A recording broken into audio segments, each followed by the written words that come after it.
Layer skin hair and laser clinic లో latest టెక్నాలజీతో laser hair removal, anti ageing and hair fall issues కి advance treatments అన్ని ఇక cost గురించి వరి అవ్వాల్సిన అవసరం లేకుండా అందిస్తున్నారు. ఇంకా మీ కాన్ఫిడెన్స్ ని తిరిగి తెచ్చుకోండి. Get your free consultation now. Taste daily. Tadepalli to Guntur 30 కిలోమీటర్లు, 6 గంటల ప్రయాణం. ఇది ఓదార్పు యాత్ర లేకపోతే ఊరేగింప ఏమిటి అనే మీ అభిప్రాయాన్ని కామెంట్ రూపంలో తెలియచేయండి. వివరాలకు వెళ్ళినట్లయితే మాజీ ముఖ్యమంత్రి జగన్మోహన్ రెడ్డి నిన్న అంబటి రాంబాబు కుటుంబాన్ని పరామర్శించడానికి తాడేపల్లి నుంచి గుంటూరు వెళ్ళారండి. ఇక్కడ చూస్తే చాలా ఆశ్చర్యకరమైన అంశం, తాడేపల్లి నుంచి గుంటూరుకి హైవే మీద యాక్చువల్గా తాడేపల్లి జగన్మోహన్ రెడ్డి గారి ఇంటి దగ్గర నుంచి బస్ స్టాండ్ వరకు తీసుకుంటే 25 కిలోమీటర్లు వస్తుంది. సరే, రాంబాబు గారి ఇంటి దాకా కాబట్టి ఇంకో 5 కిలోమీటర్లకు 30 కిలోమీటర్లు. మామూలుగా నడుచుకుంటూ వెళ్ళినా కానీ చాలా ఈజీగా వెళ్ళిపోతారు. కానీ ఈయన కాన్వాయి, ఆ హడావుడి, ఆ ఊరేగింపు అది అసలు రాంబాబు గారి కుటుంబాన్ని పరామర్శించడానికి కాదు, ఓదార్చడానికి కాదు, మనం ఏదో బల ప్రదర్శన చేయడానికి అనే తరహాలోనే ఆ యొక్క యాత్ర కొనసాగింది. చూసి చూసి చూసి చూసి ఎవరికి వాళ్ళకి నీరసం వచ్చేసింది. అసలు ఎంతసేపు అంటే ఉదయం ఎప్పుడో మొదలుపెట్టారు, ఎంతసేపటికి వస్తారంటే మామూలుగా అయితే మనం కలకత్తా నుంచో లేదా ముంబై నుంచో కూడా వచ్చేసేయచ్చు. కానీ తాడేపల్లి నుంచి గుంటూరుకి వెళ్ళాలంటే మాత్రం అన్ని గంటలు జర్నీలు చేస్తే దానివల్ల ఎవరికి లాభం, ఎవరికి నష్టం? సరే, లాభాల సంగతి ప్రక్కన పెడితే సాధారణ ప్రయాణికులకి ఎంత నష్టం, ఎంత ఇబ్బంది? 1 గంట ట్రాఫిక్ జామ్ అయితేనే నానా ఇబ్బందులు పడే ఈ రోజుల్లో అన్ని గంటలు హైవేల పైన ఆ రకంగా చేస్తే ఏం జరుగుతుంది? మీరు ఏమి సందేశం ఇద్దాం అనుకుంటున్నారు? పోనీ ఏదైనా సరే పాదయాత్ర చేస్తున్నారా అంటే అది వేరు. పాదయాత్ర అనేది ఒక షెడ్యూల్ ప్రకారంగా ప్రభుత్వానికి ముందే ఇస్తారు కాబట్టి ఆ ప్రకారంగా ఏ ఏ ఏరియాలో మీరు చేస్తారో ఆ ప్రాంతాన్ని బట్టి ట్రాఫిక్ డైవర్ట్ చేస్తారు. కానీ ఇక్కడ తాడేపల్లి నుంచి గుంటూరు అంటే ఎంతసేపు, మా అయితే 1 గంట కొంచెం అటు ఇటు అంటే అనుకుంటే 6 గంటలు ఏంటండి? ఆశ్చర్యకరమైన అంశం. సరే, ఇక అసలు కథకు వద్దాం. ఇక్కడికి వచ్చిన తర్వాత ఆయన ప్రెస్ మీట్లో కొన్ని ఆసక్తికరమైన అంశాలు మాట్లాడారు. సరే, అందులో వాస్తవం ఎంత ఉంది, ప్రజలకి ఏం చెప్పదలుచుకున్నారు ఏంటి అనేది కూడా మాట్లాడుకోవాలి. ప్రధానంగా ముఖ్యమంత్రి గారిని ఉద్దేశించి జంగిల్ రాజ్ అని సంబోధించారు. సాధారణంగా జంగిల్ రాజ్ అనగానే ఇప్పుడు ఎందుకు అంటున్నారు అంటే కొంతమంది రాజకీయ విశ్లేషకులు చెబుతున్న దాని ప్రకారంగా జగన్మోహన్ రెడ్డి గారు అధికారంలో ఉండగా అమరావతిని ఒక జంగిల్లాగా చేశాడు కాబట్టి, సో చంద్రబాబు నాయుడు గారు రాగానే ఆ జంగిల్ క్లియరెన్స్ చేశారు కదా 37 కోట్ల రూపాయలు పెట్టి. సో ఆ రాజధానిని అడవులు పెరిగేలాగా చేసి ఆ తర్వాత దాన్ని మొత్తం క్లియర్ చేయగలిగారు. సో అందుకని జంగిల్ రాజ్ అని అంటున్నారా ఏమిటి అని కూడా అభిప్రాయపడుతూ ఉన్నారు. ఇక ఆ తర్వాత జగన్మోహన్ రెడ్డి గారు చేసిన వ్యాఖ్యలు ఓ విధంగా షాక్కు గురవుతారు. ఎందుకంటే సేమ్ యాజ్ ఇట్ ఈస్గా ఫ్లాష్ బ్యాక్లో ఏం జరిగింది అనేది కూడా ప్రజలు కళ్ళ ముందు అలా గుర్తుండిపోయినాయి. ఎందుకంటే ఒక ముఖ్యమంత్రిని మాట్లాడినప్పుడు కోపాలు రావా అని ఈయనే అన్నాడు ఒకప్పుడు. వాళ్ళకి అభిమానులు ఉండరా, వాళ్ళకి బీపీలు రావా అని చెప్పే సేమ్ ఏ పదాలు జగన్మోహన్ రెడ్డి గారు మాట్లాడారు. ఇప్పుడు అవి మర్చిపోయారు.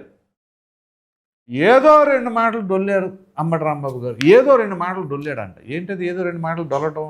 ఏంటా పదాలు? ఆ పదాలు ఎవరి పైన దొరికినా తప్పే.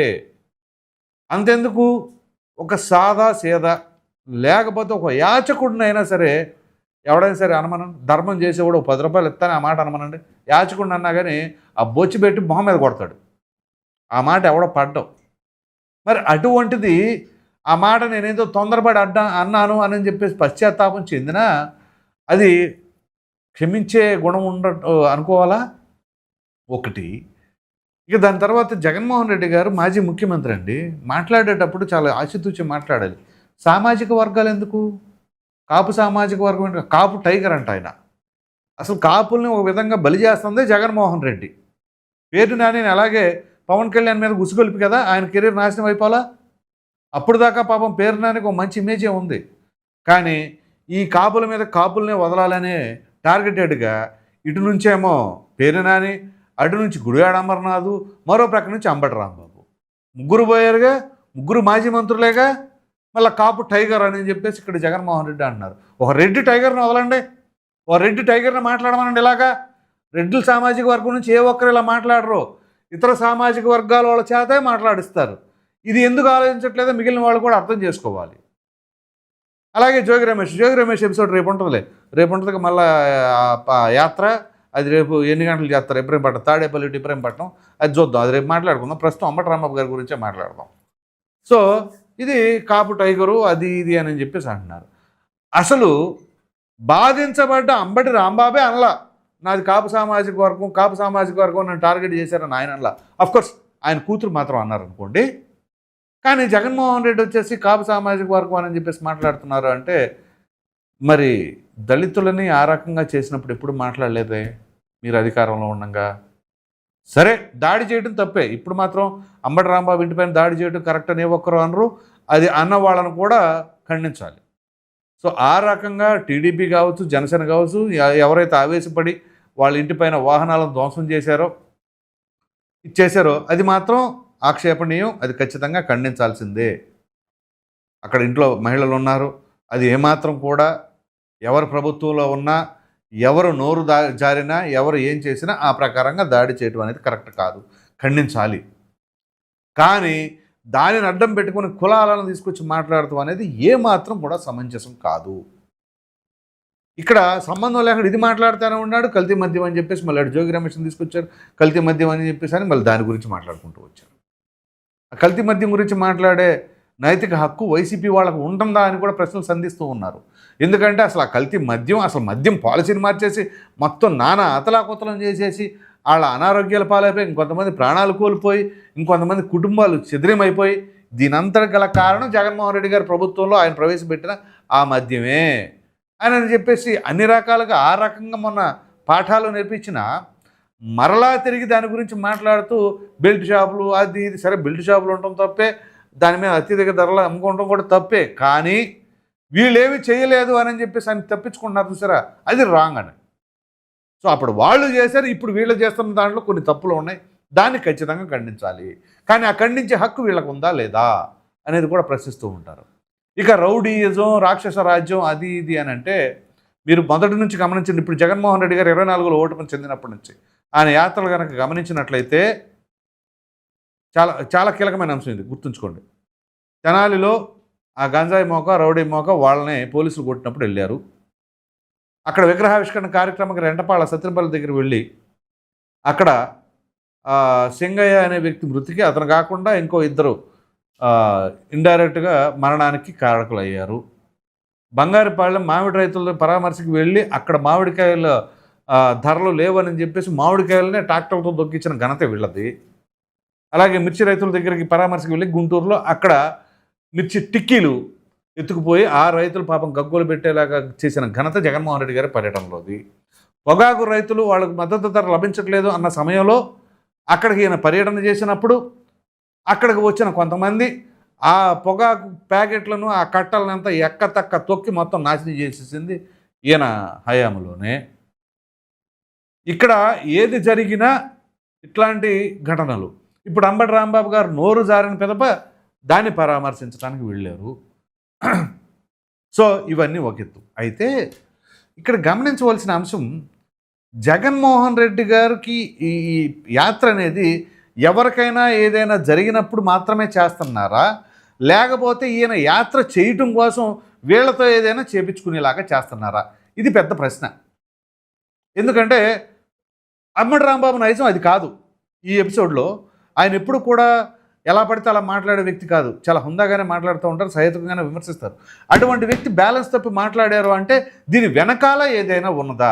ఆ కాన్స్పిరసీ ముందే నువ్వు కొంచెం బస్ట్ అయిపోయి గట్టిగా అగ్రెసివ్గా మాట్లాడే తర్వాత సంగతి తర్వాత చూసుకుందాం అని అనుకుంటే అలా జరిగిందంటే మాత్రం ఇది సస్పెక్ట్ చేయాలి. ఎందుకంటే ఈయన బయటికి రావాలి, నేను ఒకసారి వెళ్ళాలి అనే ఉద్దేశం మీద రావాలి అనుకుంటున్నారు కాబట్టి ఇట్లాంటిది ప్లాన్గా చేయించారా?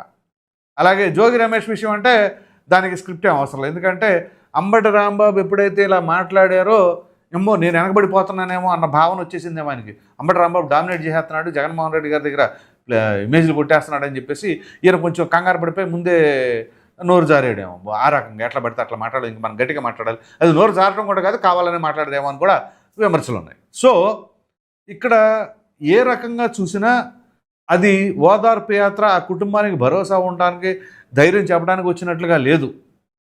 అది రెచ్చగొట్టడానికో లేకపోతే ఈయన బల ప్రదర్శన చేసుకోవడానికో అదే వేదికగా చేసుకొని వీళ్ళని ఏదో బెదిరింపు చర్యలకు పాల్పడటానికో ఉపయోగించుకుంటున్నట్లుగా ఉంది. అఫ్కోర్స్ అక్కడ చాలా కాలం తర్వాత మేకతోటి సుచరిత మాజీ హోమ్ మినిస్టర్, ఆవిడ మరలా పార్టీలో కొంచెం యాక్టివ్గా ఉండాలి అని అనుకుంటున్నారో ఏమో, కానీ మొత్తానికి నిన్న దర్శనం కనపడింది ఆవిడది. అలాగే ఇక రజనీ గారు అయితే యాజ్ యూజువల్ ఆవిడ ఉంటానే ఉన్నారు ఈ మధ్యకాలంలో, ఆవిడ ఉన్నారు.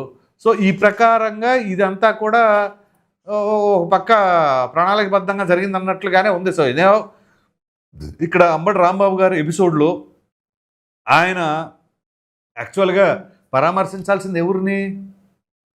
అక్కడ జైలుకి వెళ్ళి ములాఖత్ తీసుకుని ఆయన కూడా పరామర్శించాలి, అది తర్వాత చేస్తారేమో. సో ముందుగా ఇటు గుంటూరు సైడు కవర్ చేసేద్దాం అనే ఉద్దేశంతో ఇలా చేశారేమో. అప్పుడు ఇటు ఏమైందంటే ఇటు గుంటూరు, ఇటు విజయవాడ రేపు. సో ఈ రకంగా ప్లాన్ చేసుకుంటే సరిపోద్ది. ఎందుకంటే అటు 30 కిలోమీటర్లు, ఇటు ఇబ్రహీంపట్నం అంటే అటు ఇటుకు ఒక 20 కిలోమీటర్లు ఉంటుంది. కాబట్టి తాడేపల్లి నుంచి 20 కిలోమీటర్లు అంటే ఖచ్చితంగా మళ్ళీ 7-8 గంటలు పట్టిద్దేమో. సో మొత్తం మీద కనుక మాట్లాడుకోవాల్సి వస్తే జగన్మోహన్ రెడ్డి గారి పర్యటన, అక్కడ ఆయన మాట్లాడిన దాంట్లో విషయం ఉన్నదానికంటే కూడా, ఎందుకంటే ఇక్కడ కల్తీ నెయ్యి గురించి మాట్లాడుతూ ఏదో క్లీన్ చిట్ ఇచ్చేసిందంట. మరి అది క్లీన్ చిట్ ఇచ్చింది అనేది అది ఎంతవరకు వాస్తవం ప్రజలకు తెలీదా? ఫ్లెక్సీలు అలా పెడతారా అంటున్నారు. ఫ్లెక్సీలు అంటే గుర్తొచ్చింది. ఈ ఫ్లెక్సీల గురించి మాట్లాడినప్పుడు ఏ రకంగా ఫ్లెక్సీలు పెడతారన్న, ప్రభుత్వం పెట్టింది ఫ్లెక్సీలు. ఎందుకంటే దీని మీద ఎంతోమంది మనోభావాలు దెబ్బతిన్నాయి కాబట్టి ఇదిగో ఈ రకంగా జరిగిందని చెప్పి ఫ్లెక్సీలు పెట్టారు. పోనీ అది తప్పే అని అన్నారు తప్పే అనుకుందాం. అలాంటప్పుడు మరి వీళ్ళు అధికారంలో ఉండగా ఏం చేశారు అసలు? ఎంత దారుణంగా అండి వీళ్ళు పెట్ల. వీళ్ళని ఒక విధంగా చెప్పాలి అంటే వ్యక్తిత్వ హననం చేసేలాగా వాళ్ళ కార్టూన్ బొమ్మలు వేసి, ఇంకొన్ని చోట్ల అయితే వాళ్ళ సిద్ధం సభలప్పుడు చంద్రబాబు నాయుడు గారిది, పవన్ కళ్యాణ్ గారిది 2 బొమ్మల్లాగా పెట్టి వాటిని గుద్దాలని పెట్టారు. ఏం చెప్పాలి అది? వీళ్ళు అసలు మేమేం చేయలేదు, మేము అసలు అమాయకులం, మేము అసలు రామ బ్రహ్మాండంగా మేము పరిపాలన చేస్తే ఎవరు చేయమకు కూడా హాని చేయకుండా మేము అధికారంలో ఉన్నప్పుడు చేస్తే ఇప్పుడు చూసి మా మీద ఇలా దాడులు చేస్తారనే తరహాలో వీళ్ళ మాటలు ఉన్నాయంటే, ఇక దీన్ని బట్టి మీరేమనుకుంటున్నారో అనే అభిప్రాయాన్ని కామెంట్ రూపంలో ఖచ్చితంగా తెలియజేయండి. Thank you.